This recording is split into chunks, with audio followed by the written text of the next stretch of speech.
বিএনপির এই রেজিম কেমন করবে এই প্রশ্নের উত্তর খুঁজতে হলে আগে একটা জিনিস বুঝতে হবে।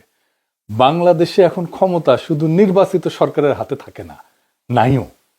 ক্ষমতার একটা স্থায়ী কাঠামো তৈরি হয়েছে সিভিল মিলিটারি ব্যুরোক্রেসি আর পরাশক্তির সমর্থন নিয়ে। যেই দল এই দুইটার উপর ভর করিয়া ক্ষমতা আসে তার ভবিষ্যৎ আগেই লেখা হইয়া যায়।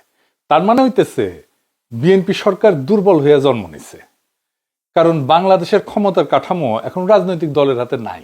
সিভিল মিলিটারি ব্যুরোক্রেসি আর পরাশক্তির হাতে সেই ক্ষমতা।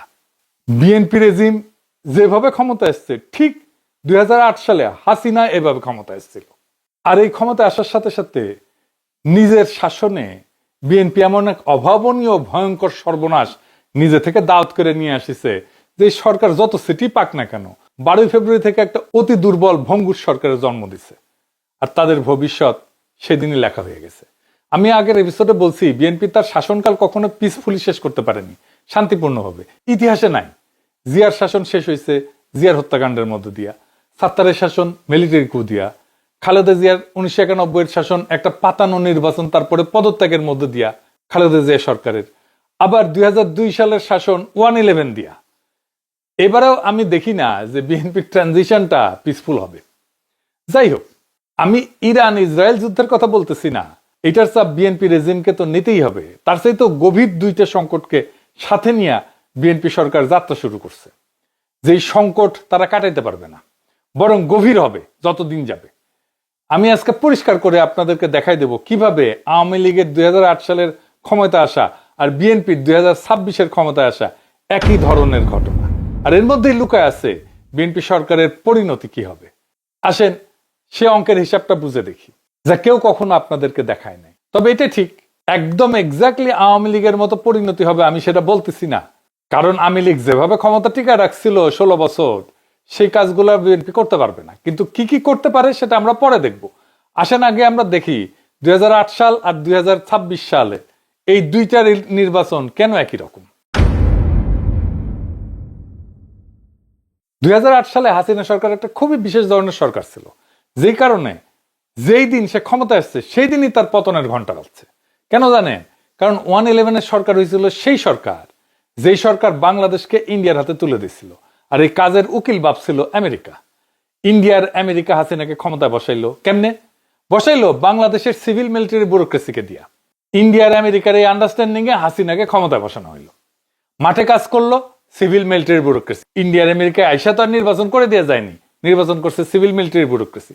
এরাই হাসিনাকে ক্ষমতায় বসাইলো। মানে তার আমলা, প্রশাসন, পুলিশ, আর্মি এরা। এর ফলে কি হইলো?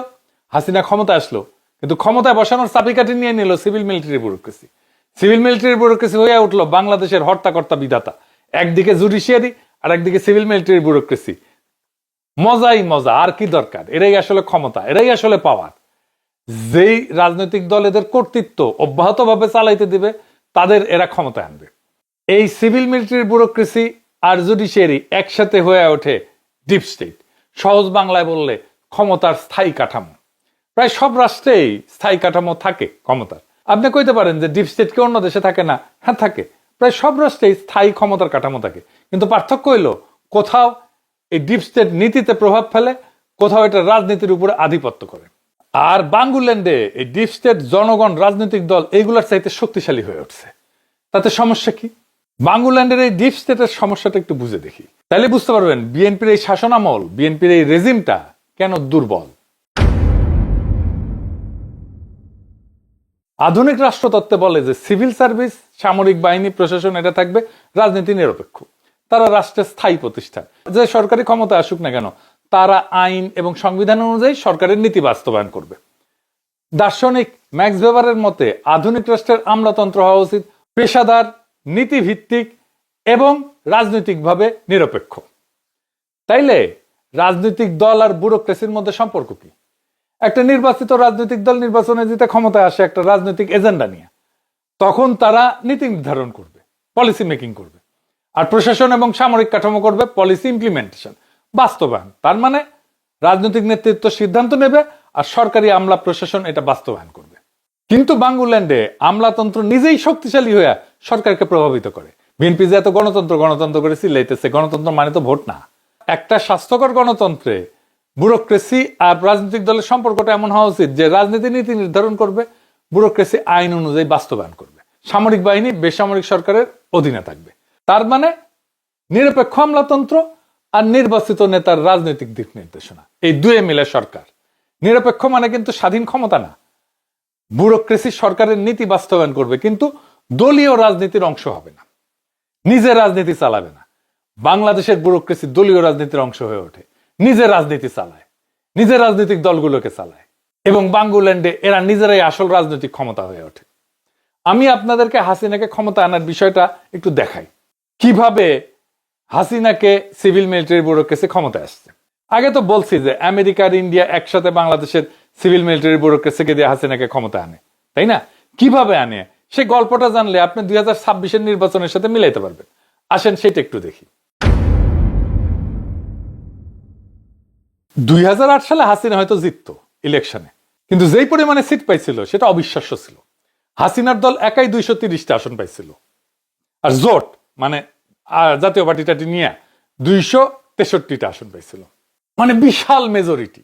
এই যে সিট পাওয়ায় দেওয়া, বেশি সিট পাওয়ায় দেওয়া, প্রত্যাশার চেয়ে বেশি সিট পাওয়া দেওয়া, এটাই সিভিল মিলিটারি ব্যুরোক্রেসির ডিপ স্টেটের মোডাস অপারেন্ডি। এইভাবে কাজ করে তারা পাওয়ায় দেয়। তারা ইলেকশনটাকে এমন ভাবে ইঞ্জিনিয়ারিং করে যে তারা যাকে ফেভার করবে সে বিশাল মেজরিটি পাবে। বিএনপি যে পার্সেন্টেজে কম ভোট পাইছিল 2008 সালে তা কিন্তু না, কিন্তু সিট পাইল না, কারণ একটা গ্র্যান্ড ডিজাইন হয়ে গেছিল। সিভিল মিলিটারি ব্যুরোক্রেসির সাথে ছিল নির্বাচন কমিশন, এই শাখাওয়াতি ছিল সেই নির্বাচন কমিশনার একজন।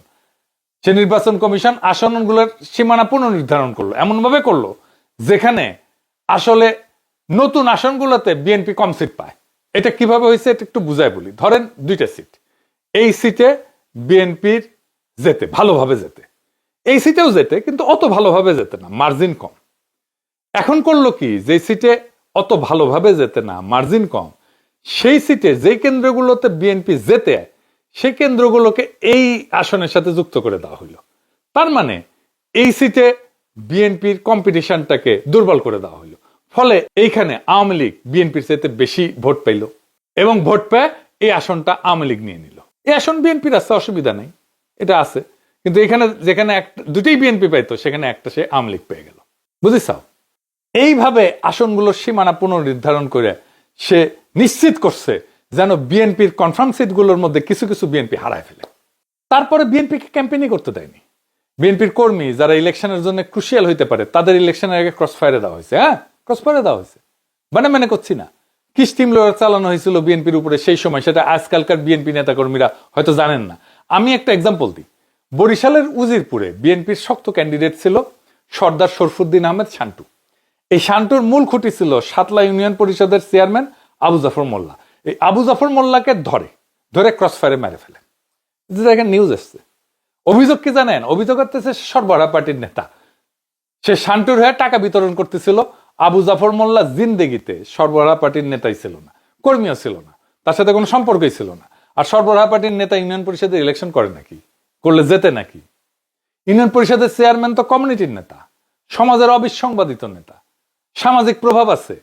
সে গল্প সাজাইল যে টাকা বিলাইতে গেছিল আর তারে পাবলিকে ধরে পুলিশে দিছে। এটা সম্ভব কোনোদিন? বলেন, ইউনিয়ন পরিষদের নেতা এভাবে টাকা বিলাইতে যাবে আর ইউনিয়ন পরিষদের চেয়ারম্যানকে পাবলিকে ধরে পুলিশে দেবে টাকা বিলানোর জন্য? তারপরে গল্প সাজাইছে কিভাবে, সে পাবলিকে ধরে পুলিশে দিছে, তারপরে তাকে ধরে নিয়ে অস্ত্র উদ্ধারে গেছে, তারপরে ওর সিনাইনিতে গুলি করছে ওর সাঙ্গপাঙ্গরা, পুলিশ পাল্টা গুলি করছে, ক্রস ফায়ারে আবু জাফর মোল্লা মারা যায়। এরকম ঘটনা আপনি আরো খুঁজে পাবেন। কিন্তু বলা হইতেছে এমন শান্তিপূর্ণ নির্বাচন আগে কখনো হয় নাই। আবু জাফর মোল্লাকে ক্রস ফায়ারে যাওয়ার নিউজেই এই দৈনিক হিরোশিমা বলতেছে আতঙ্কে আছে ভোটাররা। দেখেছেন, পুরা মিডিয়া বিএনপির বিরুদ্ধে চলে গেছিল 2008 সালে। এইবার দেখেছেন না, পুরা মিডিয়া জামাত আর এনসিপির বিরুদ্ধে চলে গেছে। ঠিক একই ঘটনা। তারেক রহমানের প্রিয় পত্রিকা দৈনিক হিরোশিমার একটা কাম দেখায় আসেন। নির্বাচনের 2 দিন আগের পত্রিকা দেখেন, শিরোনাম করছে পুলিশ কর্মকর্তাদের কাছে সাবেক 2 আইজিপির ফোন। মানে আশরাফুল হুদা আর আব্দুল কাইয়ুম নামে 2 আইজিপি ছিল, বিএনপির পক্ষ হয়ে নাকি পুলিশকে প্রভাবিত করার চেষ্টা করতেছে। দেখেছেন খালেদা জিয়ার বক্তব্য, দেখেন লাস্ট বক্তব্য এটা। মানে তারপরের দিন থেকে নির্বাচনের ক্যাম্পেইন করা বন্ধ। তো কি শিরোনাম করছে? ভুল হয়ে থাকলে ক্ষমা চাইছি। কি মনে হয় ভুল হয়েছে? এই সরল স্বীকারোক্তিকে ভোট পায় সাবেক ক্ষমতাসীন দল, ওইখানে তো হারা কনফার্ম। এবার একটা ইন্টারেস্টিং খবর দেখায়, পাশে দেখেন হাসিনার বক্তব্য, দুর্নীতি করে কামানো টাকা ভোট কেনায় ব্যবহার করা হচ্ছে। দেখছেন, সে একটা কমপ্লেন করলো যে দুর্নীতি করে কামানো টাকা ভোট কেনার কাজে ব্যবহার করছে, সে একটা কমপ্লেন করলো। এইটাই এজেন্সি সিগনেচার, এজেন্সি এইভাবে কাজ করে। তার মানে এজেন্সি এর পরে টাকা ধরবে, সেটা ব্যাপকভাবে প্রচার করবে। দেখেন তারপরে বরকতুল্লাহ বুলুর 3 সমর্থককে টাকা সহ গ্রেপ্তার। দেখেছেন কত টাকা? 70,000 টাকা। 3 জনের কাছে 70,000 টাকা। কারণ হাইসেনি, আমি না আমার ঘোড়া আসবে, বুঝেছেন? আবার দেখেন বিএনপির প্রার্থীর জামাইয়ের গাড়ি থেকে টাকা আটক। কত টাকা? 41 লাখ টাকা। ফুন্দের আলো আর দিলদিস্তার একই সাথে যুগলবন্দি কলাম করলো, দূরে দেখেন পাশাপাশি। তারপরে দেখেন হারুনুর রশিদ মুন্নু নিজের প্রতিষ্ঠানে নিয়ে টাকা দিল ভোটারদেরকে। এইবার তার মাইয়া কলে এমপি মন্ত্রী দুটেই হয়েছে। একই কাজ হয়েছে না? এবার একই কাজ হয়েছে, টাকা নিয়ে জামাতের নেতা আটক। তারপরে কি হাউকাউ বিএনপির লোকেরা আর বাঙ্গু মিডিয়া, বাঙ্গু সুশীলেরা এমন হাউকাউ লাগাইল, কি ব্যান হয়েছে? ইলেকশনের দিন খরচা আছে না, এজেন্টদের খাওয়া দাওয়া যাতায়াতের টাকা দিতে হয় না, কর্মীদের খরচা আছে না, ভোটারদেরকে গুছাই আনতে হয় না, কারা আনে? কর্মীরাই তো আনে। নাকি অন্য কেউ করে না এটা? নাকি এটা শুধু জামাত করে? নাকি বিএনপি এটা করে না? ভোটের কেন্দ্রের সামনে ভূতের খরচা আছে না? কোন মহাপুরুষ ইলেকশনের দিনে এই সমস্ত খরচা করে না? ভণ্ডামি দেখলে গা জ্বলে যায় এই সমস্ত। বিএনপি তো পুলিশকে পর্যন্ত টাকা দিচ্ছে, এবার আমার কাছে প্রমাণ আছে। ইলেকশন ডিউটি করা অফিসারদেরকে টাকা দিচ্ছে। যাই হোক, ওই আলাপ পরে করা যাবে, ওই প্রমাণ দেখানো যাবে। এইবার ইলেকশনের দিনের নিউজ পেপার দেখে, মানে 2008 সালে দেখেন ফখরুদ্দিন কইতেছে আমরা সুষ্ঠু নির্বাচনে প্রতিশ্রুতি পূরণের দ্বার প্রান্তে। আর প্রফেসর ইউনূস কইলেন কিছুদিন আগে, তার ইলেকশনে কিছুদিন ঐতিহাসিক নির্বাচনের দ্বার প্রান্তে বাংলাদেশের মানুষ, সেম টু সেম। হ্যাঁ, আর কি গণতন্ত্রে ফেরার উৎসব আজ। দেশে গিয়ে গণতন্ত্র ফিরেছিল নাকি ফ্যাসিবাদ কায়েম হয়েছিল? মতিউর রহমান লিখেছে আরেকটি সুযোগ, আরেকটি সম্ভাবনা। ওরে বাবা, মরে যাই। গণতন্ত্র মানে ভোট। তো মতিউর রহমান সুযোগ কোনটা এসেছিল? পরের দিনে পত্রিকা দেখান, আওয়ামী লীগের বিজয় তো কইছেই, আবার কইছে ওইটা সাব হেডলাইনে কইছে দুর্নীতির বিরুদ্ধে ভোট বিপ্লব। তারেক রহমানকে দেখায় না এটা, নিজে দেখেন আলাদা করে হেডিং দিয়ে লিখেছে যুদ্ধাপরাধে অভিযুক্তদের ভরাডুবি। এই দিয়েও শান্তি পায় নাই। আবার নিচে আবার একটা আলাদা নিউজ করছে নিজামী মুজাহিদ সাইদি সহ শীর্ষ জামাত নেতারা পরাজিত। বেশি মজা পাইছে ফুন্দের আলো। ওই ইলেকশনে 72 আসনে কারচুপির অভিযোগ আনিছিল বিএনপি। ওই 72 আসন পাইলেও বিএনপি হারতো। কিন্তু এইটাই তো এজেন্সির সিগনেচার, এই সিভিল মিলিটারি ব্যুরোক্রেসির সিগনেচার, যে এমন আসন দেবে যেটা প্রত্যাশা করেনি। আপনি ধরেই নিতে পারেন এই 72টা আসন এক্সট্রা দেওয়া হয়েছিল আওয়ামী লীগকে। এটাই ডিপ স্টেটের খেলা। ডিপ স্টেট পলিটিক্যাল পার্টিকে বুঝাইতে চায় আমি তোমাকে ক্ষমতা বসাইছি, ডিপেন্ডেন্ট করে দেয় পলিটিক্যাল পার্টিকে, ব্যুরোক্রেসির কাছে। এবার বুঝেছেন তো বিএনপির যে ডিপ স্টেট জিতাই দিচ্ছে। এইবারের নির্বাচনে 2026-এর নির্বাচনে পার্ট ছিল বলছেন নিজে, তার পার্টটা ছিল আমেরিকার সাথে বরাবর করে দেওয়া। কেন আমেরিকাকে দরকার? কারণ ডিপ স্টেট একা ক্ষমতা ধরে রাখতে পারে না, তাদের দরকার আন্তর্জাতিক সমর্থন। যেহেতু জনগণ তাকে সমর্থন দেয়নি, তাই বাংলাদেশের ক্ষমতার খেলায় সবসময় একটা পরাশক্তি থাকে। তো প্রফেসর ইউনূস এটা করছে এই খলিলুর রহমানকে দিয়া। কেমনে করছে? আমেরিকার সাথে বাণিজ্য চুক্তি দিয়া। তো খলিলুর রহমানকে আমি প্রশ্ন ছুড়ে দিছিলাম যে আপনারা কেন ইলেকশনে 72 ঘন্টা আগে আমেরিকার সাথে চুক্তি করলেন? উনি সংবাদ সম্মেলনে বলছেন যে চুক্তির ব্যাপারে জামাত আর বিএনপির সাথে আলাপ করে নিচ্ছেন, ওনাদের সম্মতিতে এই চুক্তি হয়েছে। জামাতের আমির পরিষ্কারভাবে অস্বীকার করছেন যে এই চুক্তি নিয়ে তাদের সঙ্গে অন্তত প্রফেসর ইউনূস সরকারের কোনো আলাপ করে নাই। এই মিছা কথাটা খলিলুর রহমান কেন কইল? প্রফেসর ইউনূসের শাসনে বাংলাদেশ পুরোপুরি আমেরিকার বলয়ে ঢুকে গেছে, আর এইটার কারিগর খলিলুর রহমান নিজে। এই ঝুঁকে যাওয়ায় প্রফেসর ইউনূসের সম্মতি থাকুক আর না থাকুক, বাস্তবতা হইতেছে বাংলাদেশ বিপজ্জনকভাবে আমেরিকার কোলে গিয়ে উঠছে। ইরানের বিরুদ্ধে ঠিক আমেরিকার ভাষায় বিবৃতি দিয়ে আমার কথাটাই প্রতিষ্ঠা করছে বিএনপি সরকার। 1975-এর পরে কখনোই পরাশক্তির দিকে এইভাবে ঝুঁকে থাকে নাই বাংলাদেশ। মুজিবের একটা বড় ফেলিয়ার ছিল তার ফরেন পলিসি। সোভিয়েত ঘেঁষা পররাষ্ট্রনীতি তাকে সারা দুনিয়া থেকে বিচ্ছিন্ন করে দিছিল। চীনের স্বীকৃতি পায় বাংলাদেশে মুজিব জয় বাংলা হয়ে যাওয়ার পরে। চীন বাংলাদেশের জাতিসংঘের সদস্যপদ 1972-এ 1974 পর্যন্ত 2বার ভেটো দিয়ে ঠেকাইছিল। 2বার। আওয়ামী লীগ নিজেই দাবি করে কিউবার পাটের বস্তা পাঠানোর কারণে আমেরিকা খাদ্য সাহায্য দেয় না, এই জন্য 1974-এর দুর্ভিক্ষ হয়। এমনকি মুজিবের মৃত্যুর জন্য আমেরিকাকে দায়ী করে। এই ঠিক এইরকম একটা বিপজ্জনক পররাষ্ট্রনীতি নিচ্ছে এইবার বিএনপি।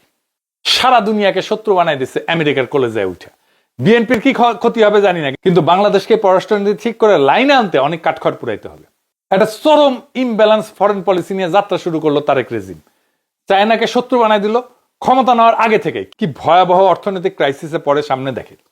হাসিনার আমলে আমাদের দেশ তুলে দেওয়া হয়েছিল ইন্ডিয়ার হাতে, পিছে আমেরিকা ছিল সাপোর্টে। আর এখন ইন্ডিয়া 2024-এ বাড়ি খায় একটু পিছে গেছে আর দেশকে তুলে দিয়ে গেছে আমেরিকার হাতে, আর পিছে সাপোর্টে আছে ইন্ডিয়া। একই কেস হাসিনার মতো, সেম টু সেম।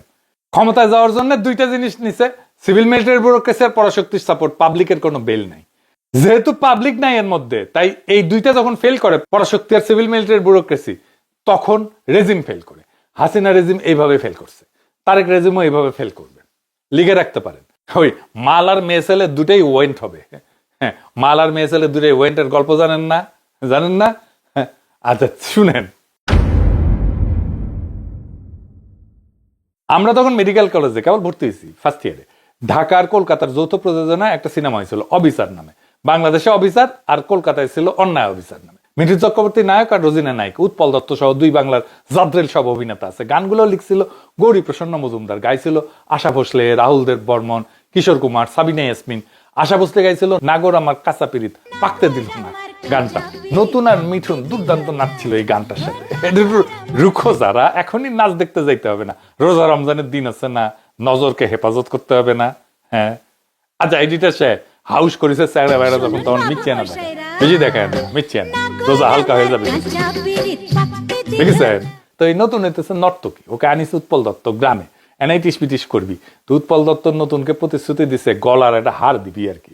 ওইটা আবার ডাকাতি করে আনার দায়িত্ব দিছে আহমেদ শরীফকে। আহমেদ শরীফকে মিঠুন মাইরেটেরা খেদাই দিছে, আর ডাকাতি করতে পারেনি, হারও আনতে পারে নাই। তো এখন এসছে নতুন, খোঁজ নিতে হার আসছে কিনা। এবার দেখেন সিনটা, তাইলে বুঝবেন। আমি আসবো মান্না বাবু।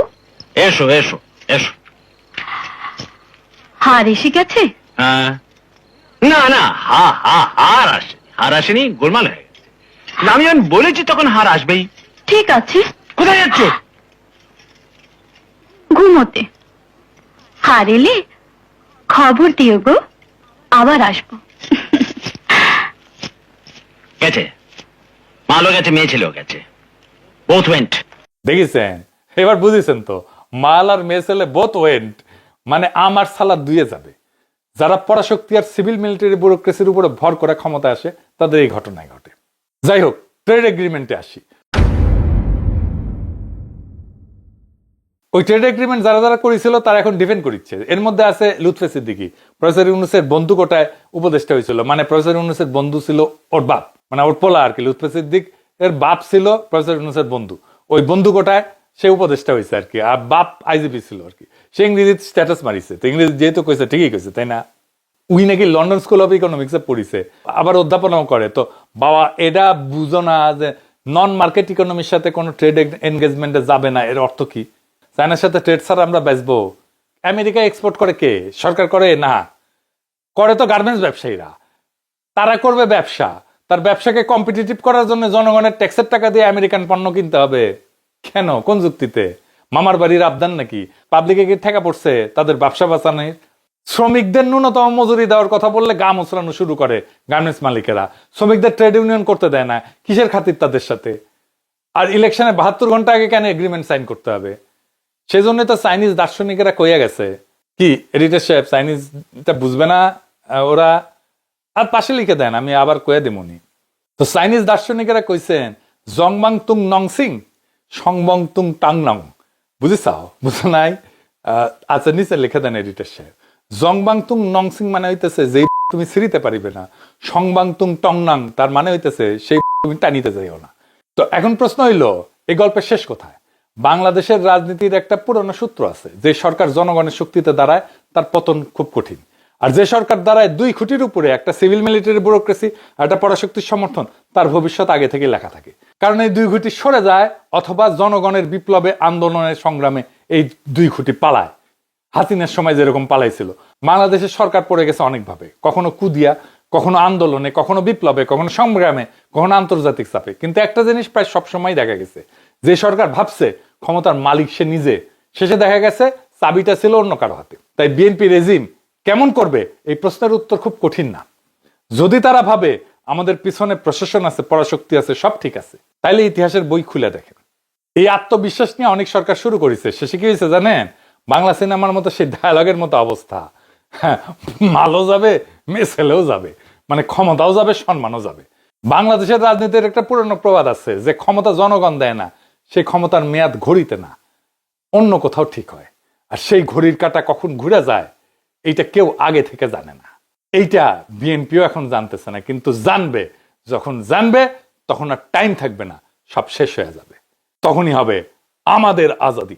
ইনকিলাব জিন্দাবাদ।